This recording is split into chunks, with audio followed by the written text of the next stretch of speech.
चैनपुर की कोठी एपिसोड 2।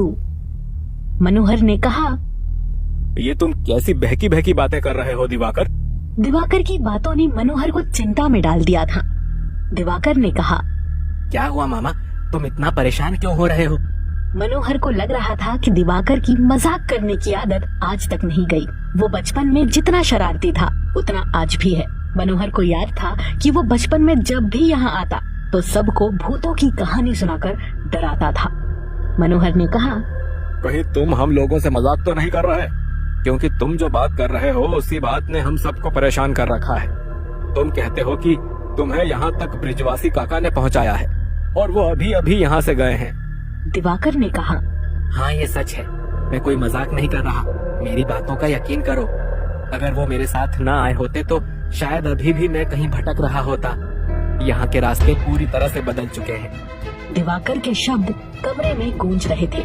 मनोहर और उसके परिवार वालों के चेहरों पर तनाव साफ झलक रहा था। मनोहर, जिसे दिवाकर की बातों पर विश्वास नहीं हो रहा था, उसने गुस्से से कहा, 3 साल। उसने दोहराया। उसकी आवाज में गुर्राहट थी। ब्रिजवासी काका का 3 साल पहले निधन हो चुका है और यहीं इस गांव के तालाब के किनारे ही उनकी चिता को आग दी गई है और तुम कहते हो कि उन्होंने तुम्हें यहाँ पहुँचाया है।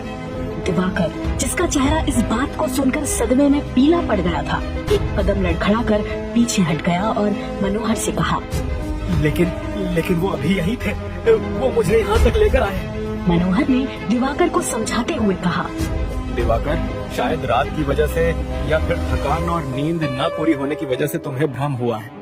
आओ बैठो, थोड़ा पानी पी लो। उसने एक कुर्सी की तरफ इशारा किया। उसकी आवाज थोड़ी नरम हो गई। दिवाकर की हालत और उसके चेहरे पर उड़ रही हवाइयों को देखकर मनोहर समझ चुका था कि दिवाकर आज मजाक नहीं कर रहा है। दिवाकर कुर्सी पर बैठ गया। उसका दिमाग चकरा रहा था। ब्रिजवासी काका की छवि, उनकी आंखों और उनकी बातें अभी भी उसके दिमाग में गूंज रही थी। वो अपने कंधे पर उनके हाथ का खुरदुरा स्पर्श महसूस कर सकता था। लेकिन ये कैसे हो सकता है? उस कमरे में एक भारी सन्नाटा छा चुका था, जो केवल दीवार पर लगी घड़ी की घबराहट भरी टिक टिक से टूट रहा था। दिवाकर की नजर कमरे के चारों ओर घूम रही थी, कुछ न कुछ खोज रही थी जो उसे इस नए परेशान करने वाले सच से रूबरू करा सके। लेकिन वहाँ खड़े हर शख्स की आंखें उसे ही घूर रही थी। दिवाकर ने मन ही मन सोचा, फिर वो कौन था? दिवाकर ने मनोहर से कहा, मामा, हो सकता है कि थकान की वजह से मेरे साथ ऐसा हो रहा हो। दिवाकर की मामी ने कहा, आप भी ना बच्चों को परेशान कर रहे हैं। दिवाकर बेटा, तुम हाथ पैर धोकर आओ, मैं तुम्हारे लिए तब तक चाय बना कर लाती हूँ। दिवाकर ने कहा, हाँ मम्मी, यही सही रहेगा। ये कहकर दिवाकर बाथरूम में चला गया और अपना चेहरा धोने लगा।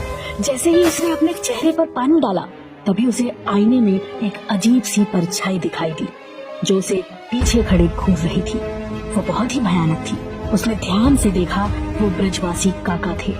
डर के मारे दिवाकर का चेहरा पीला पड़ गया और उसकी सांसें तेज हो गईं। उसने पीछे मुड़कर देखा, लेकिन वहाँ कोई नहीं था। उसने एक बार फिर आईने में देखा और डर कर दूर हट गया।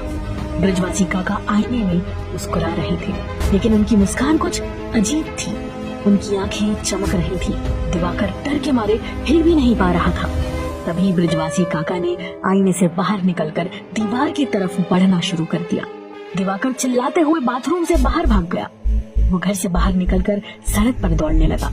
उसे नहीं पता था कि वो कहाँ जा रहा है, बस उसे ब्रिजवासी काका से दूर जाना था। दौड़ते दौड़ते वो एक सुनसान जगह पर पहुंच गया। वहाँ उसने एक पेड़ के नीचे बैठकर अपनी सांसें थामी।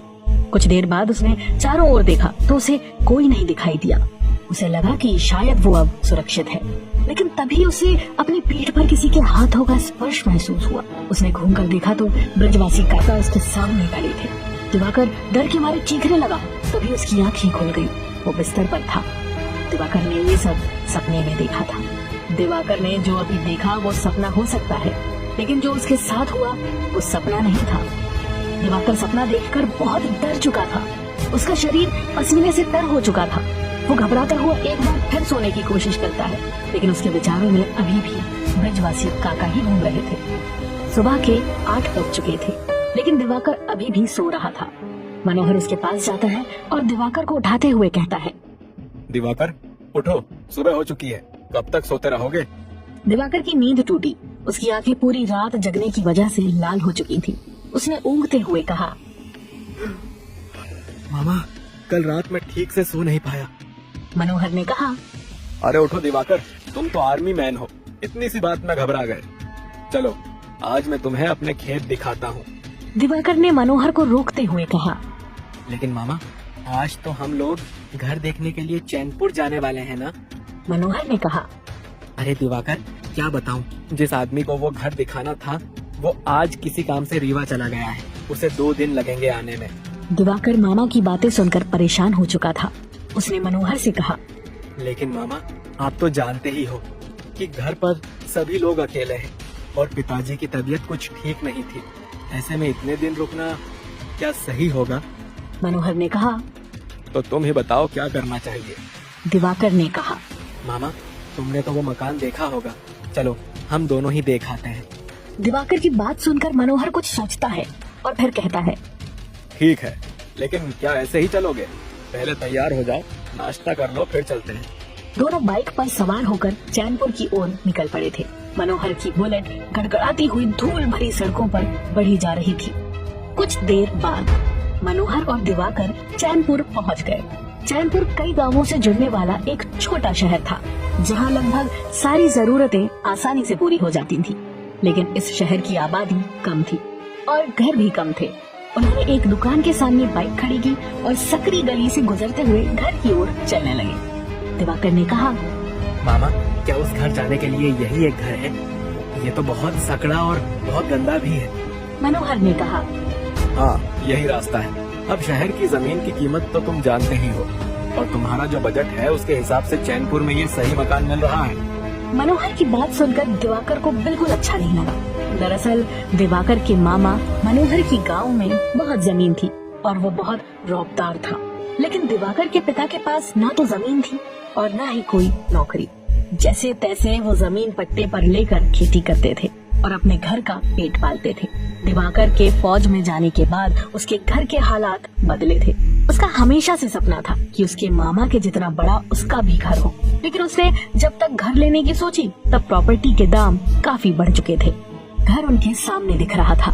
दोपहर की धूप के बावजूद घर के भीतर एक अजीब सा अंधकार था। दिवाकर ने नजरें झुकाकर टूटी हुई खिड़कियों पर जमी गंदगी को साफ कर घर के अंदर झांकने की कोशिश की। घर में अजीब सी सीलन और बदबू फैली हुई थी। दरवाजे और खिड़कियां भी टूटी हुई थी। दिवाकर ने मनोहर से कहा, ये बहुत पुराना और जर्जर है, इसके मेंटेनेंस में लाखों रुपए लग जाएंगे। मनोहर की हंसी फूट पड़ी। उसकी हंसी तीखी और झकझोर देने वाली थी।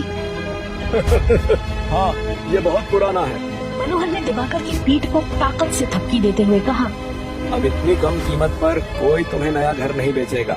मैं तो कहता हूँ कि शहर में रहने का सपना छोड़ दो। दिवाकर मनोहर की बात से बहुत हताश हो रहा था।